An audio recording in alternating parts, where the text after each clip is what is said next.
राजा महाभिष ब्रह्मलोक के दर्शन करने के लिए जाते हैं। उधर दरबार में ब्रह्मा जी की पुत्री गंगा जी भी बैठी हुई थी। हवा के झोंके से गंगा जी के वस्त्र उड़ जाते हैं। सारी सभा अपनी गर्दन नीची कर लेती है और महाभिष और गंगा जी दोनों आपस में नजर मिलाते रहते हैं।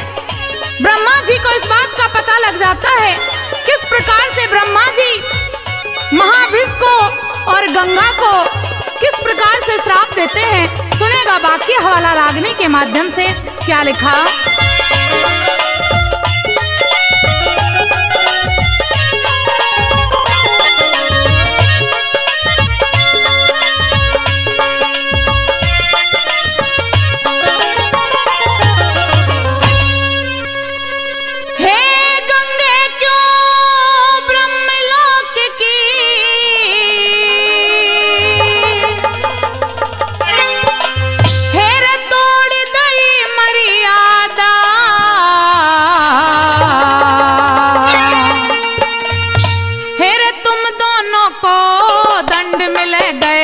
भूलने में और कायदा तुम दोनों को दंड मिल गए, भूलने में और कायदा। हे गंगे क्यों ब्रह्मलोक की, हे गंगे क्यों ब्रह्मलोक की तोड़ गई मर्यादा। तुम दोनों को दंड मिल गए, भूलने में और कायदा। तुम दोनों को दंड मिल गए, भूलने में और कायदा।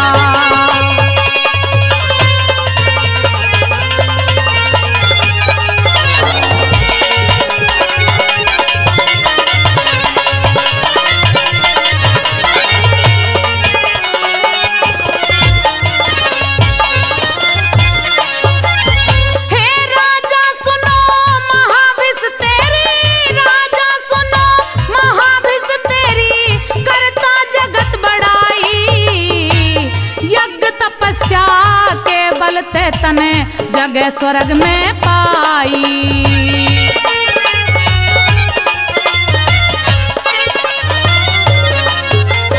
हे मामूली मानव की दरिया कर क्या आज बुराई। विषय वासना जाग गई तने लाज शर्म ना आई।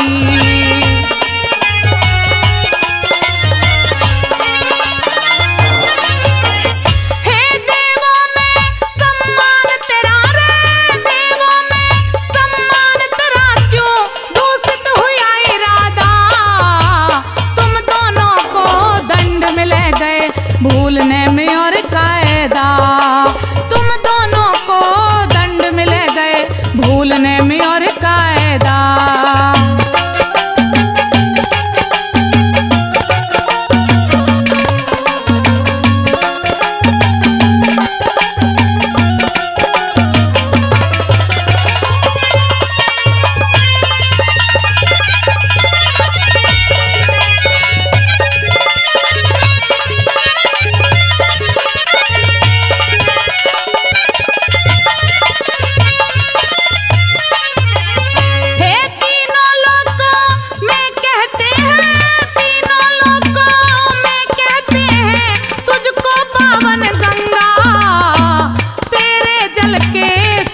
से मन हो जाता है चंगा।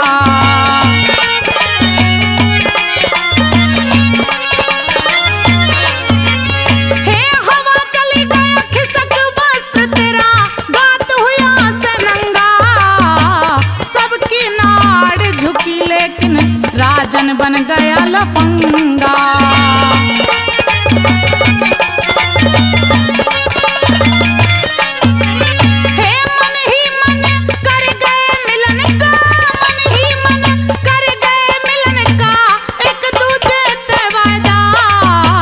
तुम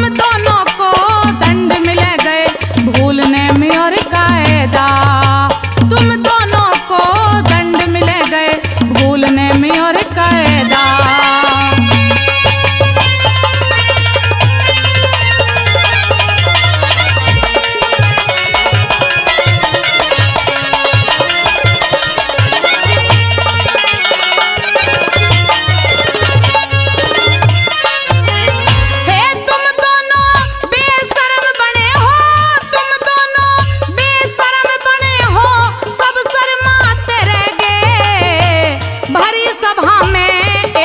तुझे की ओर लखाते रह गए।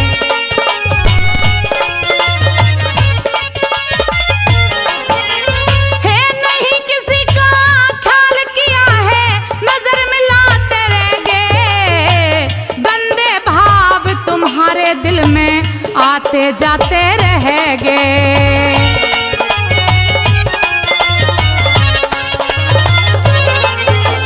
हे खुद ब्रह्मा के आगे तुमने, खुद ब्रह्मा के आगे तुमने खोट किया है ज्यादा। तुम दोनों को दंड मिले गए भूलने में और कायदा। तुम दोनों को दंड मिले गए भूलने में और कायदा।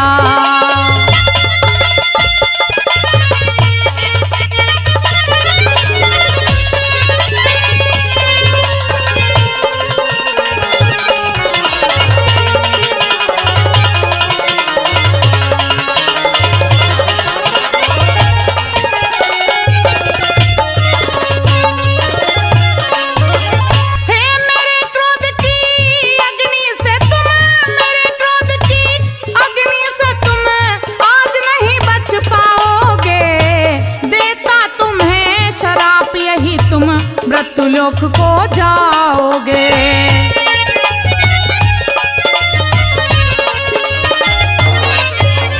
हे कुछ दिन पीछे तुम दोनों आपस में ब्याह रचाओगे। दंड भोग के कर्मों का फिर स्वर्ग लोक में आओगे।